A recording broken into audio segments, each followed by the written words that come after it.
Through the years, we've been able to maintain our yields, but what we have been able to do is reduce our cost of growing that crop.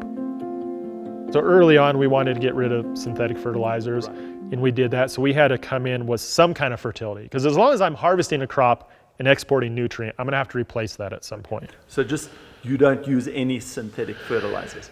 On our east circle, where we're a little sandier, I will put on about 30 units early on. It just really benefits from that little boost early on. But I mean, 30 pounds is pretty minimal compared to what you could put on a potato crop. But on our other 3 circles, I haven't put any synthetic out there for probably about 10 years now.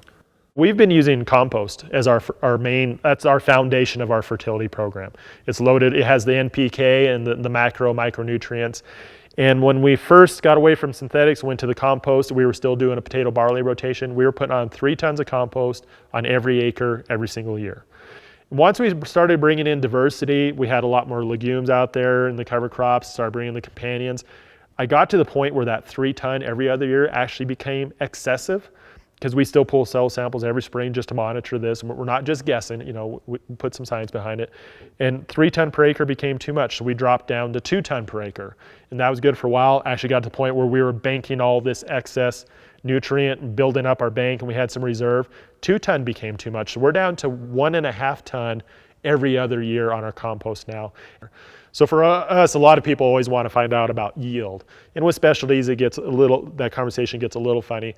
But the way we look at it is through the years, we've been able to maintain our yields, but what we have been able to do is reduce our cost of growing that crop. So our inputs have gone down, the yield is remaining the same, but the quality of the crop is improved drastically. So the potatoes store much better. They have less problems when they're coming out of storage. So when we run them through a warehouse and package them, we have less sort out. So all these other things have been more beneficial to us economically than improving yield. Because especially on these fingerlings, there's a certain premium size on these. So I could grow these bigger and get more tonnage, but it won't necessarily make us more money because we want this premium size there. But if I can grow the same crop, but have it cost less to grow the same crop, that's just as good as improving yield.